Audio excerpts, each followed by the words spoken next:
Bonjour, alors voici une vidéo pour vous aider à faire du trafic sur LinkedIn. On prendra un exemple d'un post que j'ai fait qui fait à peu près 50 000 vues en 5 heures et c'est assez facile à reproduire depuis votre propre compte, même sans avoir un grand compte d'autorité. L'intérêt de cette vidéo, c'est de montrer comment fonctionnent les algos de LinkedIn et d'éviter les pièges, les erreurs à ne pas commettre et d'aller vers des bonnes pratiques pour faire beaucoup plus de trafic que vous faites actuellement. Alors, avant de démarrer, c'est une vidéo qui est sponsorisée par iReferrer, qui est une plateforme de netlinking assez originale dans le marché, puisqu'elle vous permet, en tant qu'éditeur de site, de monétiser votre trafic. C'est-à-dire que la plupart des plateformes aujourd'hui sont propriétaires de sites et vous proposent un service qui est réalisé à partir de leur propre catalogue. Là, sur iReferrer, vous pouvez acheter des liens, qui sont à des éditeurs de sites et vous avez forcément une variété intéressante, sachant que ce n'est pas un réseau unique, mais une multitude d'éditeurs. Et donc, vous pouvez monétiser votre trafic. Et également, en tant qu'annonceur, vous pouvez acheter du trafic. Voilà ce que propose iReferrer et qui est le sponsor de cette vidéo. Pour démarrer, l'objectif numéro 1 de LinkedIn, maximisation des revenus publicitaires. C'est-à-dire qu'avant de montrer les bonnes pratiques, il faut bien comprendre comment fonctionne l'entreprise. LinkedIn, c'est d'ailleurs comme Google, comme Meta, appartient à, en fait, ils sont cotés en bourse, BlackRock, Vanguard, sont les grands actionnaires. En fait, c'est des entreprises qui sont uniquement orientées vers la maximisation du ROI à court terme. Donc, les algos de LinkedIn servent à maximiser le profit. C'est important de l'avoir en tête parce que, première idée, ce que cherche LinkedIn, c'est à vendre des produits et des services. Tout ce qui est fait, moi je vous ai mis le Talent Solutions. Talent Solutions, c'est pour le recrutement. Pour tout ce qui est RH, c'est l'essentiel, enfin c'est la plus grosse part du chiffre d'affaires de LinkedIn. Et pour eux, c'est très important que les algos favorisent le développement du chiffre d'affaires de cette solution. Donc si vous, par exemple, vous voulez mettre un poste où vous recherchez un emploi, vous recherchez un stage, vous faites une offre d'embauche, tout ça, ça ne marchera pas parce que LinkedIn n'a aucun intérêt à vous permettre de le faire gratuitement. Donc, il y a des mots-clés qu'on ne peut pas mettre, ou alors vous les mettez, mais vous n'aurez pas d'audience. Et c'est une erreur qui est pratiquée par énormément de personnes. Il y a toutes sortes de thèmes, de mots que les algos de LinkedIn bloquent, ce qui est naturel. Alors, Talent Solutions, c'est qu'un aspect. Il y a Marketing Solutions, qui est pour la publicité. Donc, évidemment, ils vont avoir tendance à favoriser les publications sponsorisées. Donc, de la même manière, si vous avez un compte d'entreprise, une page entreprise, vous pouvez faire ce que vous voulez, vous pouvez la booster comme vous voulez, mais même si les gens s'abonnent, etc., elle n'aura pas de trafic parce que les pages d'entreprise sont bridées, ce qui est très logique. Il faut comprendre que tout ce que fait LinkedIn, finalement, est par rapport à ses objectifs. Alors, ils ont ensuite d'autres solutions, Sales Navigator, qui est un logiciel, etc. Donc, quand on a compris leurs objectifs, ensuite, on sait ce qu'on peut faire et ce qui n'est pas possible. Première idée, pour arriver à comprendre les algos, ce qui va compter le plus, c'est que votre publication, alors le dwell time, c'est le temps qu'on reste sur une page. C'est-à-dire qu'on va essayer, les algos vont essayer d'analyser si la publication que vous faites est susceptible de permettre aux gens de rester le plus longtemps possible sur le réseau. Parce que si on reste le plus longtemps possible sur LinkedIn, eh bien, il y a davantage de publicités qui vont être affichées. C'est comme ça que gagnera LinkedIn. Donc, dwell time, c'est très important à avoir en tête et on en parlera dans les bonnes pratiques. Un post qui permet aux gens de rester longtemps sur la plateforme va avoir tendance à être poussé par les algos. Ensuite, l'engagement. Très important dans les algos de LinkedIn d'arriver à ce que ce que vous avez produit suscite des réactions et que les gens restent sur la plateforme. Si l'engagement est en dehors de la plateforme, par exemple, vous avez mis une discussion vers, je ne sais pas moi, un forum, ou alors vous avez une vidéo YouTube et tout ça, ça n'intéresse pas LinkedIn. Il faut que l'engagement soit à l'intérieur et il y a toutes sortes de manières de le mesurer. Les commentaires sont les plus intéressants pour LinkedIn. Finalement, un like, c'est très peu engageant, même un partage, c'est quelque chose qui est facile à faire. C'est donc les commentaires que vous visez, donc votre publication doit générer naturellement des commentaires, et c'est pour ça que vous voyez beaucoup de personnes un peu maladroitement qui terminent en disant: «Et vous, qu'est-ce que vous en pensez?» Voilà, c'est pour l'engagement, très, très valorisé par LinkedIn. Pour être un peu plus précis sur maintenant les bonnes pratiques, une fois qu'on a compris que LinkedIn veut gagner de l'argent, veut que vous restiez sur la plateforme et veut que vous fassiez des posts à engagement. Alors les algos, d'ailleurs, il y a beaucoup de gens qui parlent de l'algorithme de LinkedIn. En fait, c'est une multitude d'algorithmes qui sont mobilisés selon les cas, partiellement, et cetera. Donc c'est vraiment une architecture très complexe. Là, je vous donne juste un exemple de chose qui n'est pas forcément très connue, ce qui s'appelle l'éditorialisation. Tout est pensé dans votre parcours, hein, il y a des enjeux colossaux et c'est normal que vous soyez frustré, c'est normal que vous soyez satisfait. Tout ça, c'est comment dire, des réflexions qui ne sont pas simplement mathématiques, algorithmiques, informatiques, hein, qui sont aussi des choses très poussées en psychologie, notamment l'éditorialisation qu'il faut avoir en tête si on veut avoir des posts qui fonctionnent. Donc je veux générer de l'audience. Alors là, c'est très important à retenir. Finalement, il y a très peu de moyens de générer de l'audience sur LinkedIn parce que les algos vont avoir tendance non pas à privilégier la qualité, parce que les choses un peu complexes, un peu spécifiques, un peu avancées vont intéresser très peu de personnes. Et l'objectif de LinkedIn, c'est pas de servir la science, c'est d'avoir un maximum de retombées d'un poste qui va être mis en avant. Donc là, il n'y a pas beaucoup de solutions, hein. Donc c'est très connu par les médias, sensationnalisme, peur, violence, etc. C'est uniquement ça que vous pouvez faire si vous visez du trafic élevé. Alors après, l'audience, c'est pas forcément votre seul objectif, mais si vous souhaitez faire de l'audience, au moins ayez en tête qu'il faut qu'il y ait un de ces ingrédients, même s'il n'est pas dominant, qui apparaissent. Par exemple, dans l'exemple que j'ai fait, dont on va parler sur les 50 000 visites en 5 heures, bah, c'est quelque chose qui apportait pas grand-chose, donc il y a un peu d'humour qu'on a ici, et il y a aussi de la provocation, parce qu'il faut, enfin l'outrance que j'ai mis, là peut-être que c'était pas, c'est un peu exagéré. Dans mon cas, au lieu de parler de merde GPT, j'ai parlé de pardon, au lieu de parler de chat GPT, j'ai parlé de merde GPT. Ce qui n'est pas très élégant, mais voilà, ça peut énerver des gens, les contrarier. Ils vont vous répondre, ils vont créer de l'engagement, d'autres vont répondre.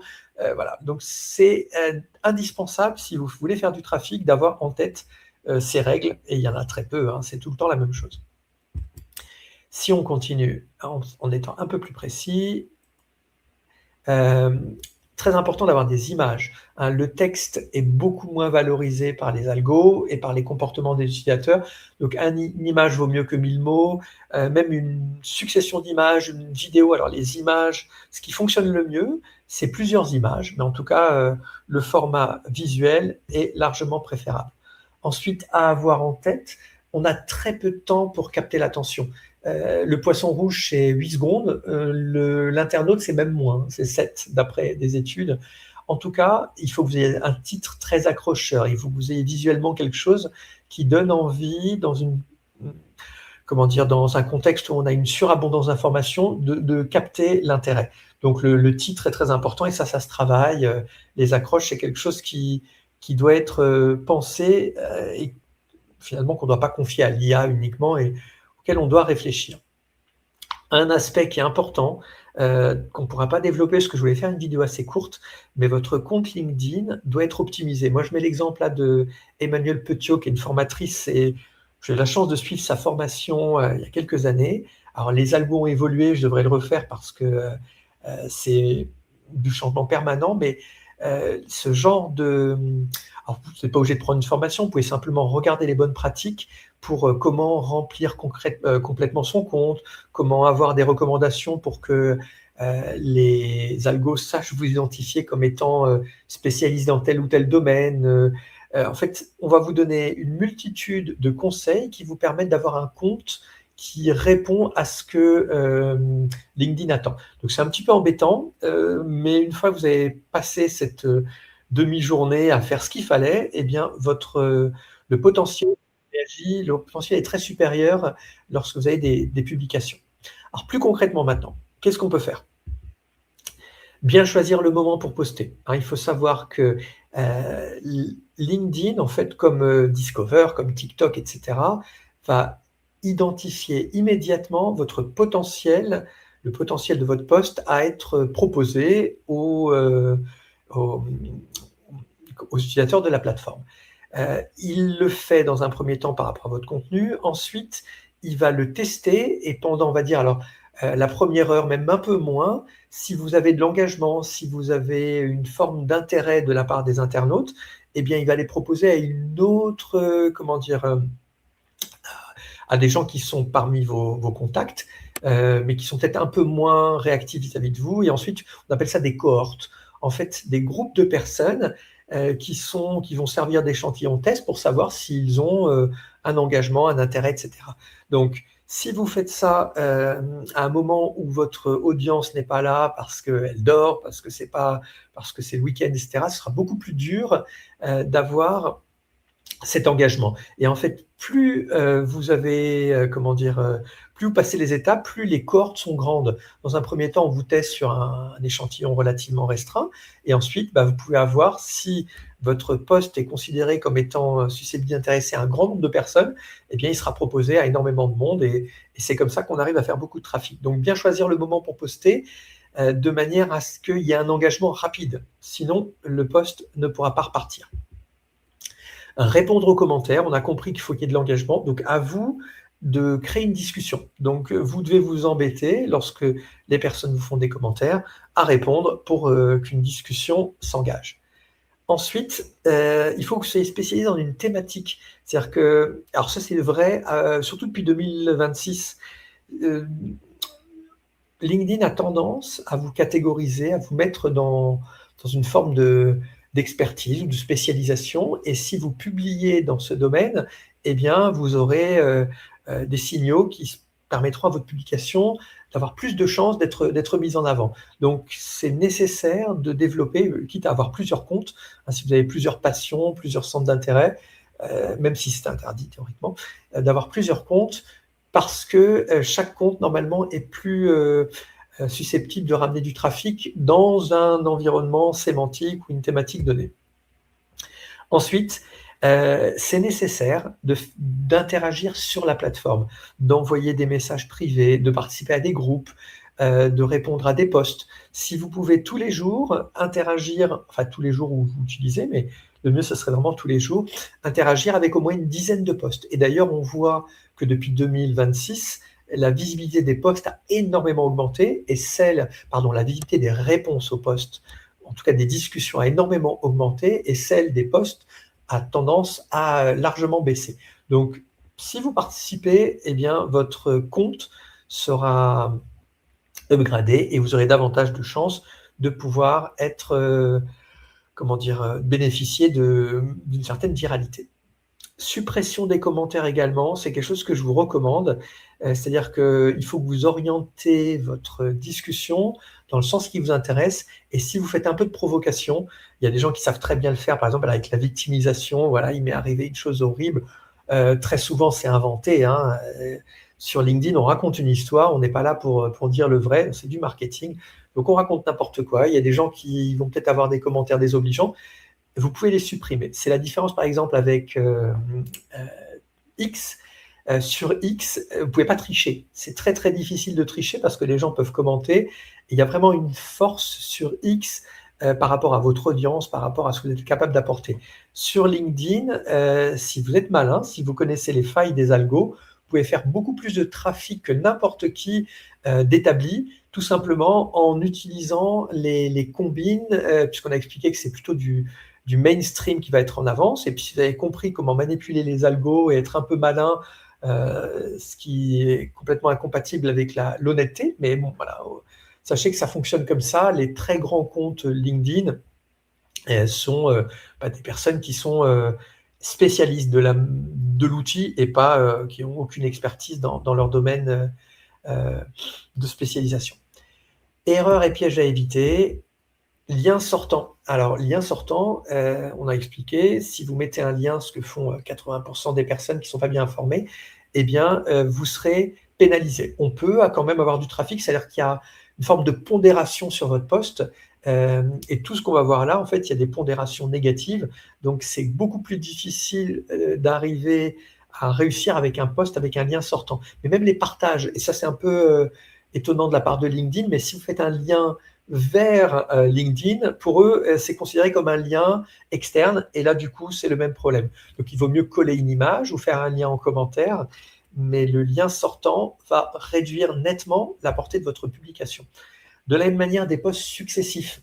On a expliqué qu'il faut poster au bon moment, mais vous pouvez poster qu'une fois toutes les 12 heures ou toutes les 15 heures. C'est difficile de savoir parce que c'est pas un continuum, hein. Voilà, il y a toutes sortes de choses qui rentrent en jeu, mais globalement, si vous faites un post et que vous en refaites un 2 heures après, le deuxième ne va pas démarrer, ou en tout cas, il va avoir besoin de beaucoup plus d'impact pour pouvoir réussir. Et le troisième, encore pire. C'est-à-dire que LinkedIn a choisi que les gens achètent de la publicité, etc., achètent les services. Donc, tout le monde peut avoir une forme de visibilité, mais elle est quand même réduite et limitée. C'est difficile d'avoir de l'audience plus qu'une fois par jour. Donc, soit vous avez plusieurs comptes si vous avez besoin de le faire plusieurs fois par jour, soit vous avez compris ça et vous optimisez au moins un post par jour, voire toutes les 12 heures, 2 posts, mais c'est quand même plus difficile. Donc, pas de posts successifs. Il y a des mots interdits. Donc, on a expliqué que si vous faites un recrutement, vous dites « je recrute », etc. pour mon entreprise, eh bien, les algos détectent immédiatement ce que vous demandez et vont brider votre publication, quelle que soit la force de votre compte. Ça ne les intéresse pas du tout parce que c'est en compétition avec ce qu'eux vendent. Donc, des mots interdits, il y en a énormément. Et d'une manière générale, ce n'est pas tellement les mots, c'est même tous les contenus promotionnels, parce qu'un contenu promotionnel, il doit être payant, hein, selon LinkedIn. Donc faites très attention si vous mettez prix, vente, offre, etc. Clairement, les algos sont capables de comprendre ce que vous proposez, et c'est difficile avec un contenu promotionnel d'arriver à faire, à faire du trafic parce que vous allez être bridé. Donc à vous d'être malin. Si vous voulez faire de l'audience, choisir un autre terrain et éventuellement en commentaire, parler de ce que vous proposez ou le mettre juste en photo. C'est-à-dire avoir un texte qui soit assez général et que votre photo précise clairement l'offre que vous avez mise en avant. Ensuite, l'édition des posts, c'est une petite chose, hein, mais c'est dommage parce que si vous avez le droit d'éditer des posts sur LinkedIn, mais pareil, ça va vous pénaliser. Alors, c'est une forme de pondération limitée, mais ça fait partie des choses qui vont réduire la portée de votre post. On peut aller plus loin. Et là, je vous ai mis par exemple un secteur dans lequel j'évolue pas vraiment, mais en fait, c'est plus mes clients et même ma communauté, on va dire. Et c'est intéressant de voir comment on manipule les algos. Je vous ai mis un exemple des 3 personnes les plus visibles dans le secteur du référencement Google. Et là, c'est des gens qui sont très, très doués. Par exemple, alors le deuxième, bien que ça fait 20 ans que je fais ça, je vais à tous les événements, etc., j'en ai jamais entendu parler. Thomas Lopez, je ne connais pas. Et c'est impossible que ça soit un expert parce qu'on est sur des métiers très techniques, très compliqués, contrairement par exemple à ce que veut faire croire la première, dont c'est comment dire, le slogan. En fait, le référencement est très compliqué. Vous avez des vieux mâles blancs qui essayent de s'enrichir sur votre dos en vous vendant des choses qui servent à rien. Moi, je vais simplifier. En fait, on a besoin de provocation. Alors, elle est très, très intelligente, très maligne, et elle est la première. Elle n'est pas du tout experte. Tous ces gens-là ont toujours des formations. Hein, je ne connais pas Thomas Lopez, mais je mets la main à couper d'Mbappé, qui a une formation et qui propose quelque chose. C'est un modèle assez facile à faire sur LinkedIn. Vous êtes en fait influenceur, mais c'est pas de l'expertise qu'on va vous demander, c'est de la manipulation des algos. Et voilà, que ce soit Amandine, alors Thomas que je connais pas, ou Paul Vengeon, c'est des gens très malins. Paul Vengeon, il fait salut les nazes pour commencer. Voilà, ça fait un peu d'engagement. Il y a que des techniques qui sont en fait répétées. On appelle ça du copycat, en fait, des techniques très connues et qui fonctionnent bien parce que si vous êtes malin, vous supprimez les mauvais commentaires, vous jouez sur le nombre, et ça vous donnera l'audience qu'ont ces 3 personnes sans être experte. Concrètement, qu'est-ce que vous pouvez faire? Les pods. Alors, c'est quoi les pods? Ça existe toujours, même si c'est moins efficace qu'avant, mais je dirais que c'est pas nécessaire aujourd'hui pour ces 3 personnes, je pense. C'est quoi un pod? Un pod, c'est lorsque vous faites une publication, vous avez un petit groupe qui est averti de votre publication et qui va commenter en disant: «Ah super!» Ils vont pas le lire, hein. Ils vont simplement commenter pour pouvoir simuler un engagement, pour, LinkedIn. Donc attention, les pods sont interdits, ils sont pénalisés. En fait, LinkedIn n'a aucun moyen de le savoir parce que si vous le faites bien, que ce soit un groupe WhatsApp, et cetera, vous n'allez évidemment pas faire votre pod sur LinkedIn, hein, mais vous avez voilà, des groupes de personnes et qui vont s'auto-commenter ou enfin commenter pour les collègues. Souvent, ils vont copier une réponse qu'on leur a donnée et c'est comme ça que vous allez créer ce signal d'engagement.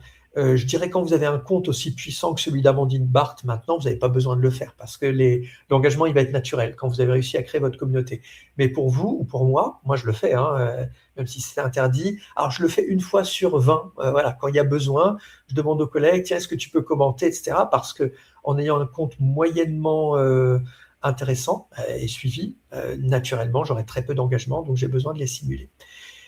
Deuxième chose, copycat, donc on l'a expliqué, il y a des gens très connus, en fait, qui ne font que reprendre les succès à l'international, souvent aux États-Unis, parce qu'ils sont très en avance sur le marketing, le storytelling et le bullshit. Donc c'est ce qui marche le mieux, hein. Donc vous regardez quelque chose qui a fonctionné, par exemple Andrea, le PDG d'Eskimos, enfin, voilà, qui est très intelligent dans cette pratique-là. En fait, il produit rien, il fait que copier des choses, c'est que du fake, etc. Mais il a une très bonne compréhension de ce qu'attend LinkedIn pour être un compte très suivi. Typiquement, c'est du copycat et il s'embête même pas. Aujourd'hui, vous avez des traductions, des adaptations, quelque chose qui a fonctionné auprès d'un public et américain par exemple, mais il a toutes les chances de fonctionner auprès de votre public. Ce qui est amusant sur le cas, moi j'ai mon plus jeune fils, donc on est en Espagne nous, et lui il copie en fait les succès qui sont espagnols sur TikTok. Et il fait pareil en français, il garde la même musique, les mêmes images, etc. Et il arrive à faire 1 million de vues et à gagner de l'argent. Mais bon, c'est un autre sujet. Donc le copycat, ça a toujours fonctionné, surtout pour les algos où c'est la masse qui compte. Sur X, c'était pas le cas auparavant, c'était plus la qualité, l'autorité des journalistes, etc. Aujourd'hui, ça a tendance à devenir également le cas sur X, qui vise du trafic et plus de l'originalité ou de la qualité. Voilà, FOMO aussi, c'est Fear of Missing. Donc en gros, jouer sur la peur de rater, etc. Vous avez des gens qui vont vouloir acheter la dernière nouveauté, par exemple OpenCloud. Aujourd'hui, tout le monde en parle. L'intérêt, il est de zéro, hein, parce que c'est très connu en sciences sociales. Comment dire, on a tendance à avoir un projecteur sur l'ultra court terme et à voir beaucoup plus gros la chose qui est dans l'actualité. Et si on prend un peu de recul, on se rend compte que finalement, dans l'actualité, c'est que du bruit. Et les tendances longues, elles sont beaucoup plus puissantes et beaucoup plus consistantes que les nouveautés que vous avez tous les 4 matins. Donc FOMO, c'est une stratégie qui fonctionne bien, malheureusement. Alors, il y en a plein d'autres. Je vous ai mis aussi les provocations, hein. Donc, si vous avez tendance à générer de l'engagement, donc comme je dis moi, par exemple, en mettant merde GPT, c'est pas très très sympathique. Vous avez le post dans le premier, dans la première slide. Là, c'est donner une info, essayer de susciter un engagement, et on se rend compte que rapidement, si vous avez compris les ficelles, ça fonctionne. Merci à vous. N'hésitez pas si vous avez des commentaires, des avis, etc.